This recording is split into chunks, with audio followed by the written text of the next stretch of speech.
Welcome to Pep Talks with Jeanne. I'm your host, Jeanne Pepper.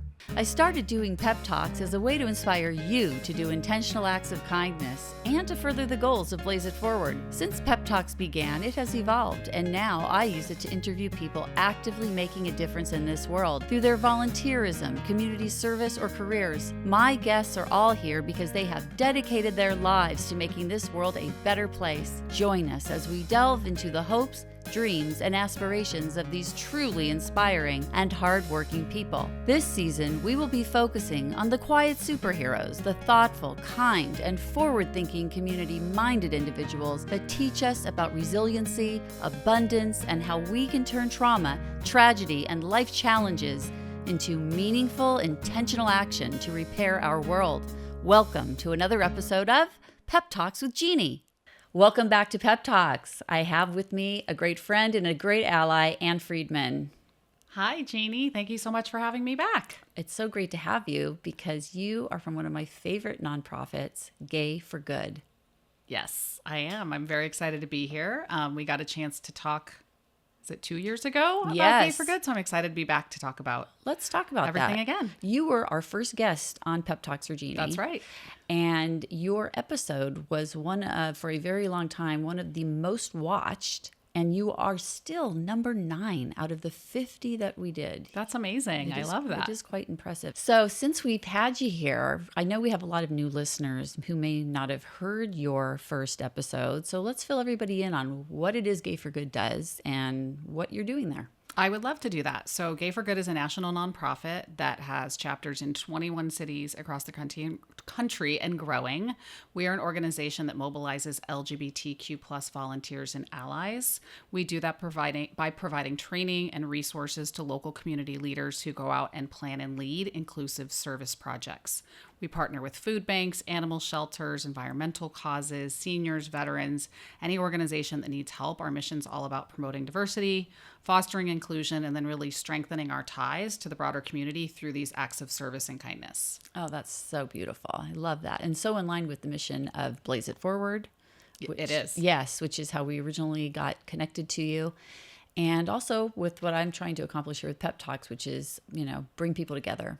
Absolutely. That's what we're about. We're about bringing people together, building bridges, really trying to help the world see LGBTQ folks as just your neighbor, your coworker, your friend, your family member, just another human being. And when we really believe that when you bring people together to do acts of service together, it really kind of breaks down all of those barriers and those stereotypes, and you're really just two human beings or a group of human beings who've come together for the same common goal, and it unites folks. Yeah, it's a really beautiful thing, and I believe, which is in line with that the proximity that we have to people and their stories is what allows us to have empathy and compassion for their story.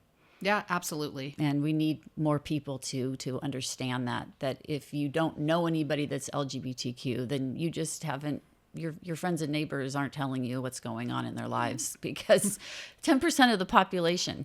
Yeah. So you definitely do know somebody. And if you aren't understanding of LGBTQ culture and community, you should find out about it. Even if you're not part of it, you probably really are, and you just don't know it yet. And I have to say, having a son that was part of this community, I never got to participate in it, and I really didn't know much about it, although I do have friends that had come out to me over the years. I wasn't the most sensitive person when they came out to me because, of course, being Gen X doesn't help. Gen X was, I think, probably mildly homophobic because we grew up with an AIDS crisis and a lot of misunderstanding, and people didn't feel free to come out because of it, I think. People didn't feel free to just be authentic. Yeah. I think that's something we're really trying to change. We're really trying to create spaces where people do feel safe and do feel included and welcomed. Yeah. And they know when they show up at one of our events, they're going to be met by one of our chapter leaders who's going to make them feel comfortable and ensure that they are in a safe space among people who are there for the same reason, that are all part of our organization, that have all gathered together for this day of service or this project that we're doing together in the community. And I would flip it around and say that it goes both ways. You know, it's also an opportunity for us to learn not only about the nonprofits that we're helping, about their really important missions and the people that they're serving, but we often work in places like churches or mosques or with other, religious organizations that are doing something for the entire community. So we feel like there's a relationship to be had there. And so we get to learn about them as well. So it goes both ways. I think it's really an opportunity to really, again, just find that common humanity that people have. And while folks are getting to learn about us, we're also getting to learn about them. Yeah, and that's really important too when you talk about like religious organizations, because some people have used religion as a reason to practice this not being inclusive and not being welcoming to people. Yeah. Because they believe that their religious beliefs might be more fundamental than human rights and authenticity. Right. But this is an opportunity for people in congregations or people that are religious to have that proximity and of course to have an opportunity to learn. Absolutely. Because you can keep your religious beliefs and still allow other people to live their lives authentically. Absolutely. And I think it all comes down to what we're being taught, what we're being told. And that's exactly why we need to be out in the community and be visible, because what you're being taught and what you're being told isn't always truthful. And so we have an opportunity as LGBTQ folks. I have an opportunity. My wife has an opportunity. The volunteers, we have an opportunity to go out there and change people's hearts and minds, break down those myths and stereotypes by really showing people exactly who we are. We're no different than anyone else. That's right. And for people that don't know this about Anne was not always openly part of the LGBTQ community. Is that right? It's not that I wasn't openly part of the LGBTQ plus community. I was married to a man in my earlier life. So I have 2 children. I was married to a man, and I did come out much later in life. When I did come out, though, I came out very openly and quickly and immediately talked with my children about it and was very forthright with everyone around me. And I made sure that the people that I chose to surround myself with were accepting of who I was. It was really important to me, even when I was looking for a job, that was something that I talked about in my job interview when I was working at a community foundation, to make sure that I was going to be in a safe space, going into this new job. And so, although I did come out later in life, I've been in this community now for, it's been at least 17 years, I think. That's so a long time. It's been a bit. Yeah, you've had plenty of time to know your people. Yeah. It's such a great story. And it's also interesting too, because I've had so much synchronicity in my own life that I've actually known Anne for a long time. And Anne has known my family for a long time, because Anne and my husband, Gideon Bernstein, went to high school together. Yes. Yeah. Yeah. That was a random coincidence that we became reacquainted, having grown up in West LA and went to the same high school with Gideon, with Blaze's dad. I went to your prom. And you were at our prom, and we went to bar and bat mitzvahs together and have lots of photos, but really had no contact from high school on. And it wasn't until fast forward probably about 20 years ago now that I was going to get a job in Orange County. And it just so happened that Gideon was the chair of the board of the foundation that I was applying for a job at. Go figure. And it's kind of not a common name. So it was very quickly like, wait, I think this is somebody that I knew in the past. Yeah. So we became reacquainted. It's interesting to me too, because you're not the first person sitting in that chair to have had that similar type of synchronicity with our family. Yeah. Yeah. Rabbi Peter at ADL. Yes. And actually his wife and I went to elementary school together. That's right. Yeah, it's a very small community, I guess. Yeah. Or at least the Jewish community can be very small. I don't know if it's the Jewish part of it or if it's something else, but we seem to be attracted to people that are doing good in this world. Yes. So, yes. And that's the best part of it. Yeah. I like attracting good people. Yeah. Most of the time I do. So when we last spoke in 2023, Gay for Good was going through a period of growth. You had just pretty much taken over the helm of it, I think. Yeah. That was back in late 2023. And looking back over the last 2 years, what's changed? How have you grown? Yeah, so much has changed. So when I took this job in 2018, 2019, we were in 12 cities. Today we're in 21 cities. We're getting ready to add a couple of more over the next 3 years, which I think we're going to talk about that in a little bit. But we are striving to add several more cities across the United States. One of the other things that's changed is we have been able to bring on more staff. So we have 2 more full-time people. So there's now 3 full-time employees who are leading the organization nationally across the country. So we have a program coordinator, marketing communications associate, and I'm really excited as part of our strategic goals, we're aiming to bring on a 4th person to help with development and program coordination, because we have some really exciting plans for the future and really want to take this to the next level. There's a lot of things that have been going on in the world lately, and what we're seeing is there's just more of a desire to give back and more of a desire to serve. And so one of the big things that I think has changed is when I first started, our average chapter was having, 1, maybe 2 projects a month. And we're now knocking out over 50 volunteer events every single month. We had over 500 last year. We've already hit, I want to say about 450 this year, and the year's not over.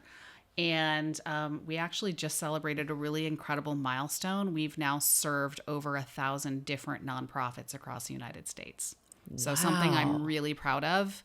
And I think that, I can't take all of the credit. We train these local community leaders who are really the boots on the ground, going out there and meeting folks and recruiting volunteers. And they're the ones who are really going out into the community and building these relationships with these incredible organizations.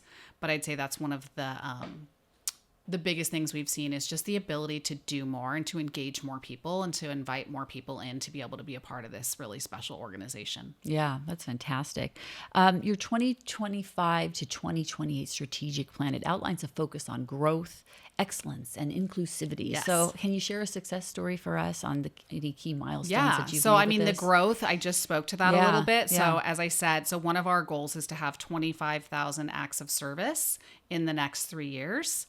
Last year we did about 6,000. And so you can imagine that's a big goal.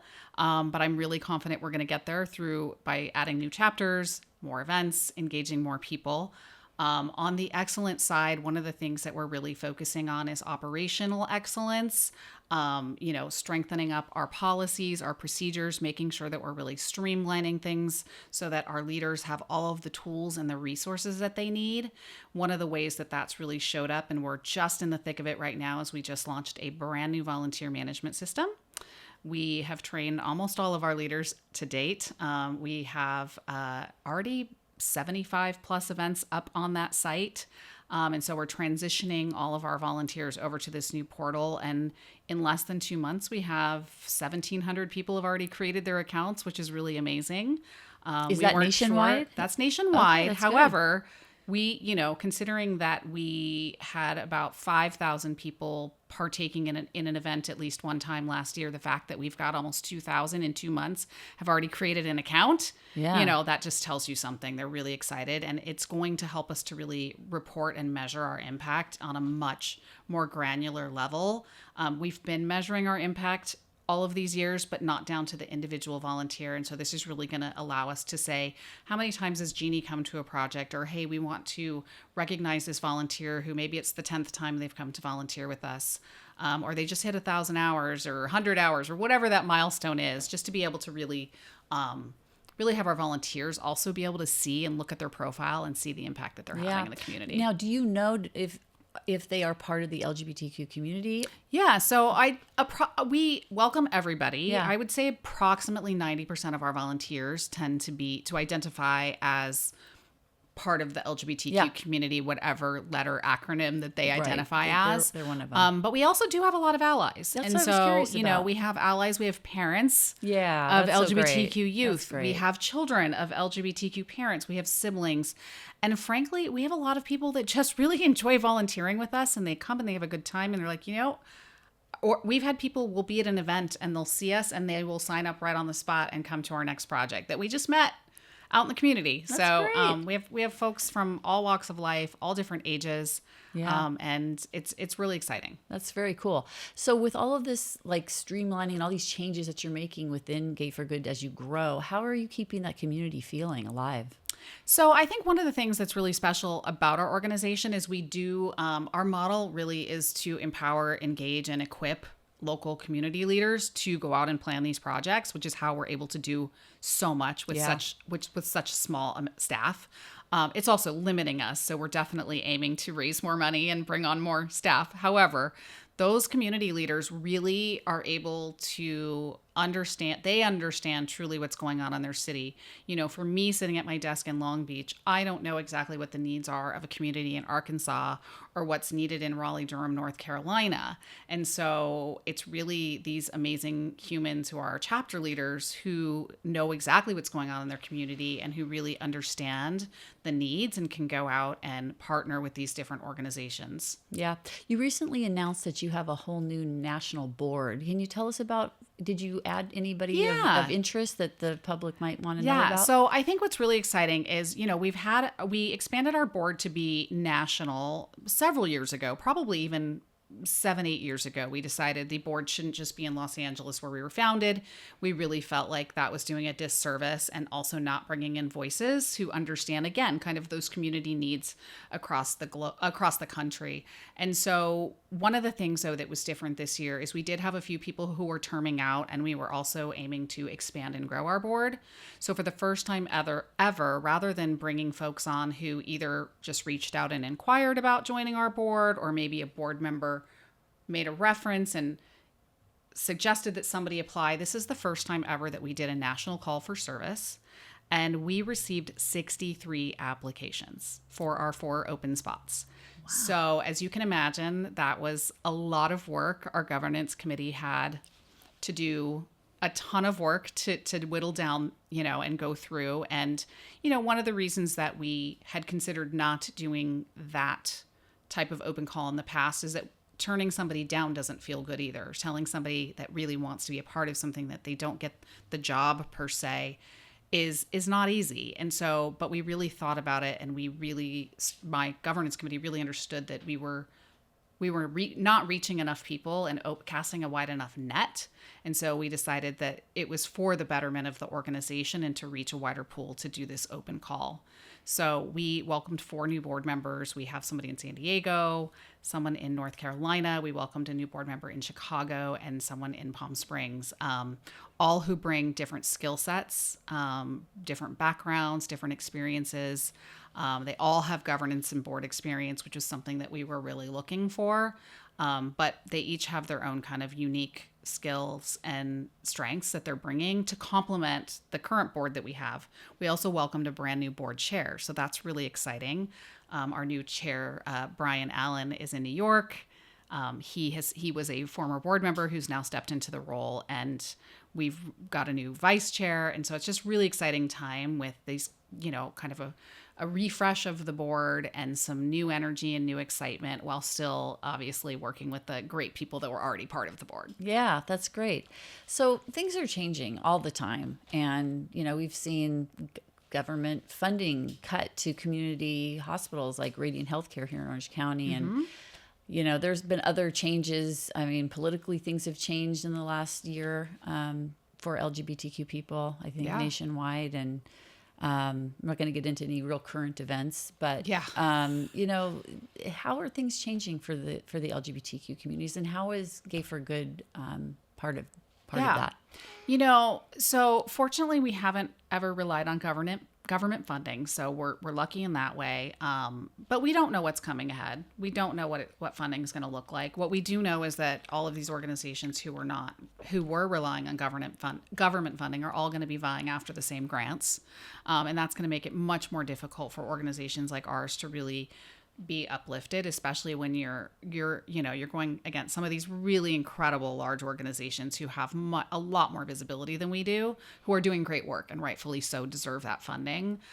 So I think, there's some unknowns in that way, but I'd say one of the ways that we're really seeing a shift, and it really started in 2020 and it's continued today, is we were founded on this principle of, serving the broader community, going out, building those bridges, building those relationships. But in doing so, often we're not necessarily turning away, but weren't really embracing a lot of the fellow LGBTQ plus organizations who do rely on volunteers as well, and who do have some needs to use groups of volunteers. And so what we've started seeing is really a shift to saying yes more to those organizations.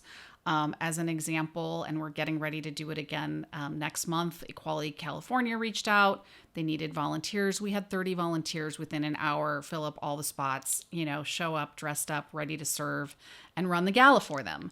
And so it was just kind of a moment where we went, okay, our volunteers are really hungry to do both. So let's do both. And I think the other way that we have shifted a little bit is when we do feel like something maybe doesn't quite meet our mission, maybe it's not group centric, or we don't have a leader available to lead a project.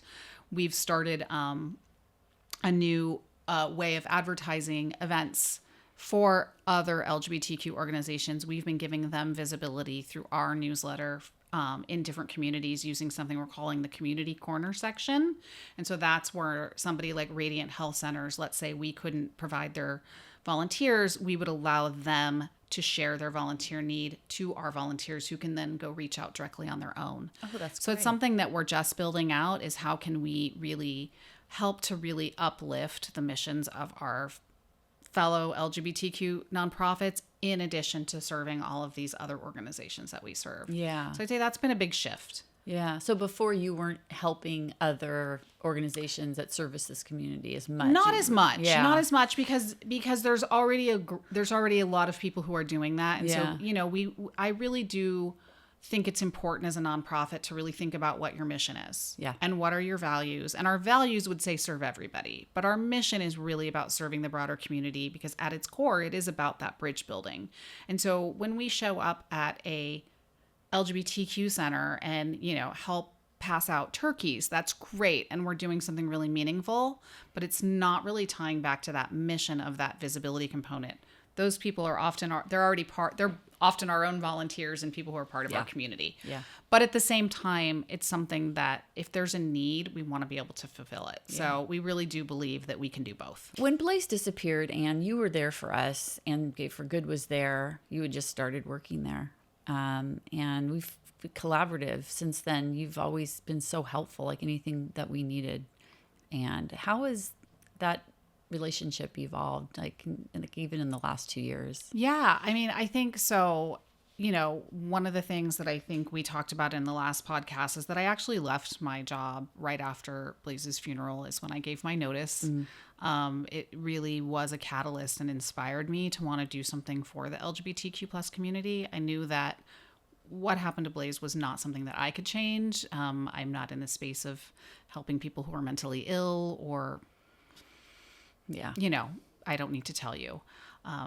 But I did realize that I had this calling, and I knew that there was, Gay for Good existed, and I was a volunteer at the time, and I was a board member actually at the time, so I was not paid. And so I really wanted to see what we could do with this organization. And so I took a leap of faith and had quit my job and convinced Gay for Good to hire me. And I think one of the things that's been really special is that, this all started with, in really in honor of Blaze, and to really carry out, the work that you were all doing with wanting to really have people go out and do acts of service and kindness and carry out his legacy. And so for me, it was an honor to be able to pick that up and bring that to Gay for Good.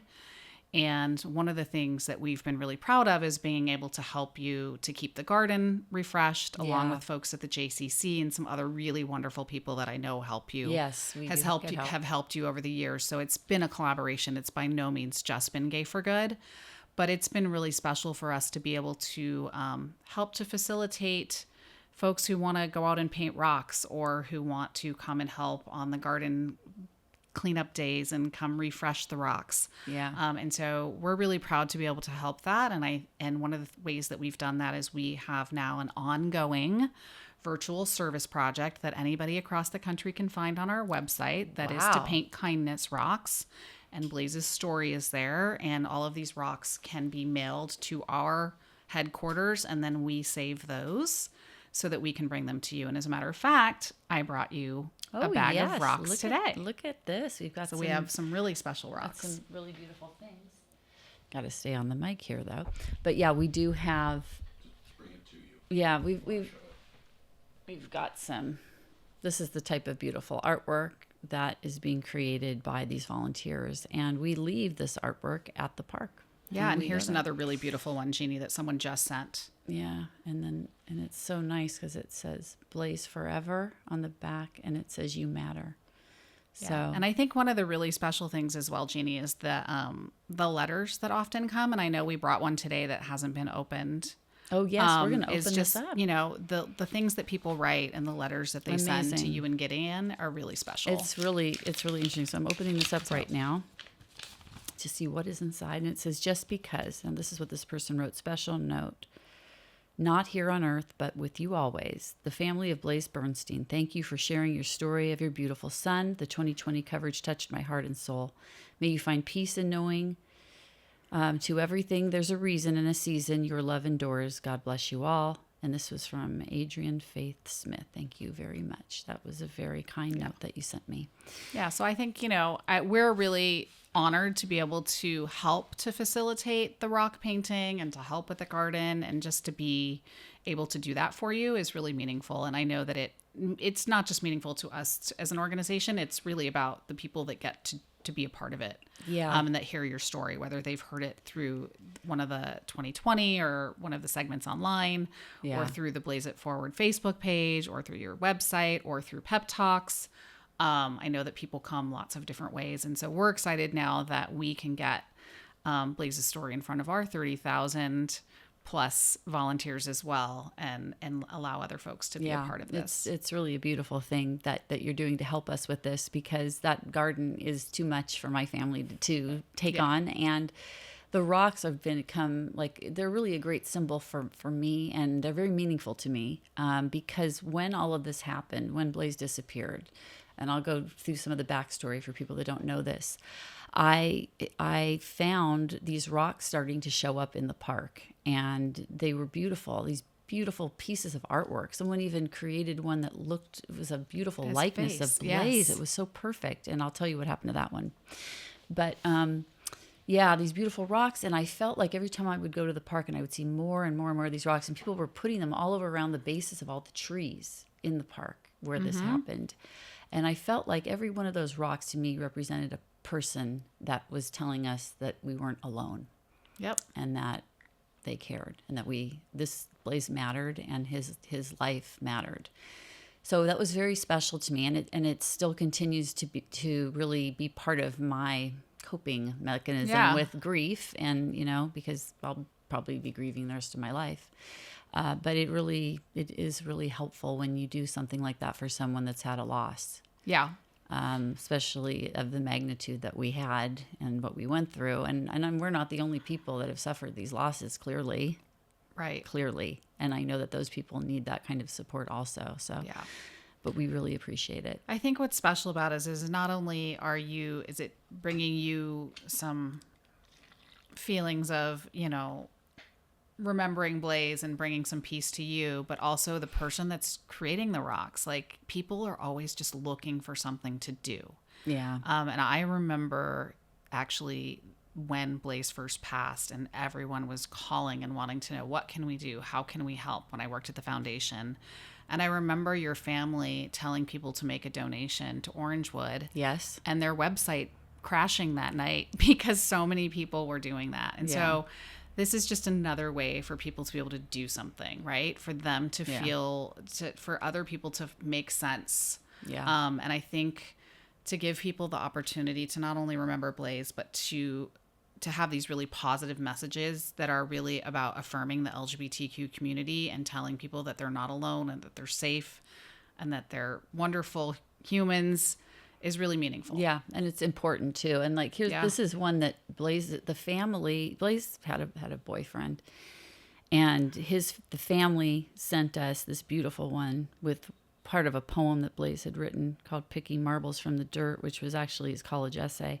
But yeah, this is incredible artwork, and there's some really phenomenal artists who don't make a living doing art. Maybe they have a real job, but they love to do art, and this kind of art is really meaningful and special for not just for the family, like Anne was saying, but for the artist, for the person that creates this art, because it's meaningful. It's meaningful art. And another meaningful part about these types of things is that when you leave something like this on a Jewish grave, is very important to a family, and because it tells the family that someone has been there to visit the grave.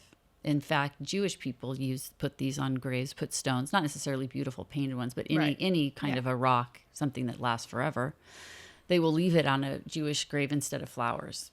So if you've ever been to a Jewish cemetery, there usually you'll see rocks on grave sites and not flowers because of that. But yeah, this has been part of Blaze's legacy. Yeah, no, it's been really, I mean, I don't think anybody would have thought that going from high school, knowing your family, to my job at the foundation, to taking on this role, I don't think you changed your life. We could have, your life changed profoundly in an instant. Yeah. And that inspired me, frankly, to want to do something different. And I think as much as I am proud of everything I've done, it's also been really inspiring to see everything that your family has done and the goodness that you're inspiring out in the world. Yeah. And it's also important to me to see what you've done, because it tells me that there are ripple effects of all of these things that we do, that, I'm sure eventually you would have found your way to Gay for Good and been able to make your mark there. But who knows when it would have happened. So I know that Blaze's life inspired that, and that it's had a lasting effect. You have so many wonderful new chapters all over the country now. That is true. And 1,700 people that have signed up to on the new site. On your new that's website. Just on our new site. So it's pretty exciting. It's all it's all kind of part of that. Everything changes, nothing stays the same, and it's good to see that the things that are changing are positive. Yeah, absolutely. In some ways, I can't look at this world and say it's all bad when I see the wonderful things that you're doing with Gay for Good. Yeah, I am a cup is half full person. And so I have had to remind myself and my own family of that quite a bit in the last couple of weeks even. Yeah. And it's how we get up every day and make our way through this world, because not everybody has the luck that I do, although it's very hard work. I get to see this every day. I get to see these acts of kindness and service every single day. Yeah. And so that's really incredible. What's been the biggest challenge for you in taking over this job? I think one of the hardest things you were talking about, the fact that we have this national model and we're all over the country, it's definitely harder to get to know our leaders and folks that are in different cities. I can't meet with them in person. We had already been using Zoom prior to the pandemic as our means of communication with all of our quarterly chapter leader calls, with our board meetings. So we were ahead of the curve when that happened, and we still continue to do that. As a matter of fact, we just had our fall quarterly chapter leader meeting just earlier this week. And so we had, I want to say, about 45 of our leaders came on, and we do a lot of training, and we actually use it as an opportunity for them to get to know each other, and they go into breakout rooms and they get to share ideas, and it's really exciting. But I think as far as challenges is, the same challenges that many nonprofits face, and it's just never enough resources. And so trying to carry out the work that we're doing across 21 cities and growing, with only 3 staff people and a pretty small budget, it's a lack of funding, a lack of resources. So, we're working to change that. We've been really fortunate to have some really wonderful corporate partners and individual humans who want to support our work. But one of the things we're really looking to do is to really increase our monthly giving program, start looking at opportunities for more grant funding, although we know that's going to become scarce. And just really trying to connect with folks who see the magic of what we're doing. Because that's been the biggest challenge, is that we have some really incredible ideas, and we say no to a lot of things. And I think that's really hard to do. It's very difficult to say no to someone who says, I live in Atlanta and I want to start a new chapter, or I'm in Salt Lake City and I want to start a new chapter. You're saying no? We've had to say no before. We've had to say no, or we'll, have to wait until we have the funding and the bandwidth to take that on. So can they help you raise the money? They could help us raise the money, but there's still a lot of a lift on the staff, and there's still work towards that. So it's something we're looking at. How do we fund and scale and grow? But I think that's one of the things that our new board members will be working on. We're talking about the strategic plan. We've made some really incredible strides this year and just approved a significantly higher budget to budget in hiring another person, so that we can start to take Gay for Good to kind of this next level. I think there's seasons in a nonprofit, and we are in kind of heading into this next stage of growth. I think so too. So we were in that first period when I first got hired and I was the first employee. We had less than $5,000 in the bank when I got hired 7 years ago. Wow, that was a leap. You know, we just approved almost a $450,000 budget. So that's really exciting. We have 4 employees. You know, we're doing almost 4 employees. Hope soon to have 4 employees. So yeah, I'd say, you know, from challenges wise is just really how can we be able to do more? Yeah. And it's not a very big budget. It's not. Really. It's not. It's not much. Yeah. You gotta figure out a way. We're working on it. Yeah. We are working on it. Let me know how I can help you. Yeah, we are working on it. There's, like I said, there's some really exciting things that we could be doing. And we've got these great ideas and these brilliant minds that want to do it, but it does take the people to actually carry out all of this work. It absolutely does. But I think we've made some really great strides this past year, and with our new board chairs, he's so invigorated and he's amazing, and our board's just really excited. This is a volunteer. They're all volunteers. Yeah. All volunteers. Yeah, they're all volunteers. We, you know, obviously we just brought on the 4 new people, but the existing board, we all met last year in October, a year ago, which is when we started fleshing out this strategic plan. We had a retreat in Chicago. Oh, wow. And it's really exciting to see where we're headed. Oh, that's very good to know. So what are your goals now for Gay for Good? Like, where do you see yourself in 2 to 5 years? 2 to 5 years, I see us in alignment with our strategic plan. I'd like to see us add 7 more chapters. Our goal is 28 and 28. Okay. We are looking to establish our very first office. I know that doesn't seem, you know, you don't have an office. We do not have an office. We all work remote, which, you know, obviously saves us quite a bit of money. Yeah. However, it's creating, we aren't able to work together in the same space. We have a lot of materials and things that we need to share. And so we need to have a hub where the staff can come together and work together and collaborate and have all of the things that we need to carry out our work. It's also a space where volunteers will be able to come in when we establish those headquarters and do some extra projects, drop off rocks. Yeah. So we're excited about that. And, you know, I see us, as I started at the beginning of this conversation, you know, we want to have 25,000 acts of service. So we want to get, you know, we want to fill 25,000 volunteer slots across the country over the next 3 years and get folks out there volunteering. And whether that's our existing chapters, whether that's inspiring people to independently, like from home, do things like paint rocks. We have a lot of corporate employee groups that are really excited and want to work with us that we haven't been able to have the bandwidth to say yes to a lot. So we're looking at how can we really create opportunities for our corporate employee groups to be able to be a part of the mission of Gay for Good. Yeah. You know, they very easily could just go straight to the food bank, or, you know, there's nothing to stop an employee group from just going straight to the parks department and organizing a project. But these groups come to us, because we've got the experience and they know that the partners we work with have been vetted and that they're safe and inclusive. But it's also about being a part of our mission. It's being a part of that mission that Gay for Good is out there spreading goodwill and good vibes. And so they want to be a part of that. It's like doing 2 for 1. You're not only helping the organization, but you're helping Gay for Good as well. Right. And you get to meet people that are part of this movement. So that's really the vision, you know. I'm a very thoughtful person. So, you know, I could sit here and say I want to have a chapter in every single state. In 3 to 5 years, I don't think that's happening. I want to be, you know, I think it would not be healthy to grow too fast. Yeah. And so we've had to really be strategic about when we make those leaps. And so we're in a moment right now where the next 3 years we will be taking some of those leaps, but we had to get ourselves to that place. We had to launch this new volunteer system. We've got to get some of our procedures and processes, you know, all in place so that our chapter leaders are working under like a cohesive model. So we've revamped our chapter leader handbook and a lot of our training materials.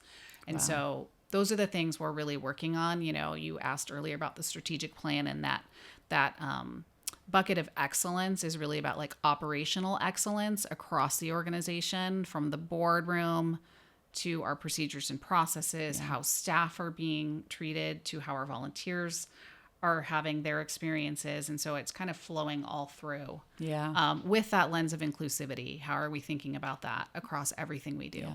Do you do social events outside of volunteer opportunities? That's a great question. We actually do. We have some chapters that do them regularly, although because we love volunteering and we're all about service, we try to do what we call social plus service projects. So we really encourage a chapter. We actually have a chapter that's getting ready to do an event called Ghouls for Good. And they're getting together at a local LGBTQ bar. But as part of that, they're going to be collecting candy for a youth center in Columbus. And then all of that candy will then be distributed by some of our volunteers with other community partners during a trunk or treat event. Yeah. So we try to do social events, but then also have that little service component. Yeah. We like to welcome partners in to talk about their work. You know, if we're going to be collecting canned goods or collecting clothes for a shelter, we love to have the shelter come in and talk about, you know, how that's benefiting, even if that's for 5 minutes of the event. Then the rest of the time is just socializing and having a good time. But we definitely do have, beyond the service projects, we do social events, because we find that one of the things that people are coming to us for is not just for volunteering, it's also for connection. Yeah. If anything, it's about the connection. It's about being in community. And so this gives them more opportunities to do that. Are you in San Diego? We are. Oh, that's great. As is one of our new board members. I'm going to have my son look into volunteering. Yeah. I mean, he's not part of the community as far as I know. And but you don't have to be. That's the great thing. Exactly. That is the great thing. You can be an ally. We actually have a lot of allies because there's a lot of military down in San Diego. Oh, great. And so one of our board members happens to work for a credit union that serves the military. And so a lot of his employees will come. Great. One of our new board members is also in San Diego. But we, yes, we love working in San Diego. And we have some really great partners. We work on the USS Midway. Oh, fun. Which is super cool. Yes. We work with a great organization called PATH, which is people serving the homeless, which we also work with them in LA. They just did a really great project with an organization called Operation Courage is Beautiful that puts together care packages for women in the military. Wow. So lots of great things happening in San Diego. And I'm just rambling those off the top of my head. It's just amazing. I'm just like blown away. Like, wow. Yeah. Like it's like it's a one-stop It's shop for everything. Literally almost every day there's something going on, and it's really exciting when I open my phone on a Saturday and I see all of this social media and I see like all of these projects going on around the country. It's really exciting. Really cool. Can places that want to create volunteer opportunities, do they reach out to you, or is that something that they do? They do. Yeah. So they come by different ways. So people will reach out to us. They'll hear about us. Yeah. So they'll reach out to us and say, hey, we have this event. We need help.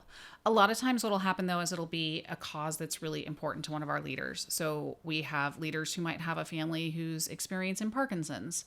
And so as we have a chapter that's going out and doing the Parkinson's walk, and and when I say doing the walk, I mean volunteering. So setting up the tents, setting up the water stations, welcoming people, giving out t-shirts. We just had a group do, here in Orange County, the American Foundation for Suicide Prevention walk was last weekend. And we had volunteers who were sign holders and cheerleaders and setting everything up for them. So a lot of times it's about a connection to the mission, but oftentimes it will be organizations coming to us. Or we work with a lot of organizations that Parkinson's, both of the two examples I just gave, are great examples of organizations that have chapters also in other cities. And so we'll have chapters in different communities all working for the same, helping the same organization. So we might have 7 chapters doing a Habitat for Humanity build, at the same time or around the same time in different cities across the country. What about travel opportunities? Does Gay for Good travel? We do not travel. It's something we've thought about. That might be in the 2030 goals. Yeah. It's definitely not something we've done yet. We don't have the bandwidth for that. Yeah. At this point, but we have talked about doing some sort of like travel or give back trips. Yeah, because people go on these missions all over the place. They do. And they do all kinds of fun things. And it's a great way. I mean, I'd rather go with Gay for Good than, I don't know, a rando group. It's something we've definitely had. You're not the first person to suggest that we do that. It's actually been talked about since the very early days of the organization. But I think to go back to, what do we need? It's like, how do you fund something like that? So I think before we get to that, if I had a dream, you asked about a dream, if I had a dream before that, I would want to see us having in the United States conference or weekend where all of our chapter leaders could come together and learn together and grow together and have speakers and meet and feel conference like really get really have like this like retreat for them. Oh, I love that and idea. So and of course within that there's going to be volunteering. I mean, everything we do, there's some sort of volunteering. Even when our board has a retreat, there's always a volunteer project that weekend. We have our get together, we have our retreat day, and then we have a volunteer activity the next day. Yeah. So, but no galas. We did do a 10-year anniversary project. We're about to turn 17, so we haven't done it since then. That was the first big event that I did. We had a big event. We had 175 people come out and celebrate our 10th anniversary in Los Angeles. I think I spoke earlier to, we've got this national footprint, and so we want to be thoughtful that not everything feels very LA centric. However, because it was founded here, there are a lot of folks here. But our Boston chapter is one of our biggest chapters, and I'm not in Boston, so it's a little challenging for me to plan an event in Boston or New York or DC. But it's definitely, we've thought about it. I think galas definitely are beneficial for certain organizations. They're a lot of work. They're a lot of work, and when you've got only 3 people on staff, having a gala is a lot of work. And even when you have volunteers helping with so much of it, as we did, there's still a lot of work. And so, our hope is that we'll just have maybe 1 or 2 donors that just want to write a check and save us from having to do that, that work that we would get at that gala. Yeah. But, even the 10-year event, we didn't call it a gala. It was a spring garden party, and it was really about honoring our founders and honoring this really incredible milestone. And it was really a celebration for our volunteers. So I think just as a culture, as part of our values, like galas just don't necessarily align with that. Not that, and they're great, but so I think anything we do would be a party. One of our values is fun. So we like to bring the fun and have fun in everything we do. And so I think finding fun ways, we've done drag bingo. We do smaller events, house parties, that type of thing. Yeah. Fabulous. But we should plan an event together. I know. I'm like, I can't tell you, like, the whole time I've been talking to you, like, I've had like a second track in my head going, oh my God, there's all these cool things I could be doing with Gay for Good to help them make, get more people involved. Yeah. I mean, this is, I just love the whole concept of Gay for Good. I mean, you're not providing a service per se, but just the fact that you're hosting basically the system that brings people together. Yeah. And that is so important. So important. And I'm so glad you're still doing it. And I'll probably have you back in 2 years to talk about all of the new things. Yes. Let's see where we're at in 2028. Yeah. If not sooner. I hope it happens for you. It's been great having Anne here. Is there anything that we missed that you want to talk about? We covered a lot of things. I just am really excited that I could be here, that we could kind of catch up, see where we were from back when I started to, where we were when we met the first time and where we are now. And then we're on this like really exciting journey that I'm not on alone. So I cannot take all the credit. I have so many people who support me, not just the staff and the leaders and my board and our committee members, but like my family, my friends. I could not do this without their support. So it takes a village. Yeah. It's been really incredible to see people rally around and support this. Fantastic. Well, it's been great having Gay for Good here. Anne Friedman, Thank the face you. of Gay for Good, national Gay for Good, national headquarters right here. Yep. And expanding quickly. Yes. The goal is 28 chapters by 28. Yep. Let's make it happen. Let's do it. Let's make it happen. Let's do it. Until next time. Yeah. So I just want to thank you, Jeanne, for having me today. It's been really amazing to come back and be here again. We're so excited to be able to, again, be a part of Blaze's story, to be the carrier of his rocks, to be able to bring those to you. I was really happy to be able to bring so many of those today. And just want to invite folks who want to know about Gay for Good to find us on social media or our website, which is www.gayforgood.org. You can find us on all the socials at Gay for Good, spelled out GAYFORGOOD. If you're in a different city, if you're in Raleigh or Boston or Dallas, Arkansas, wherever you're at, just Google Gay for Good, your city name, and you're bound to find it. And then just want to let folks know we'd love to have you volunteer with us. Our new volunteer portal, you can find that on our website, along with all of our chapters where you can see all the humans that are part of this. We've got all of the nonprofit partners we've worked with. If you've got people who are looking for volunteers, let us know.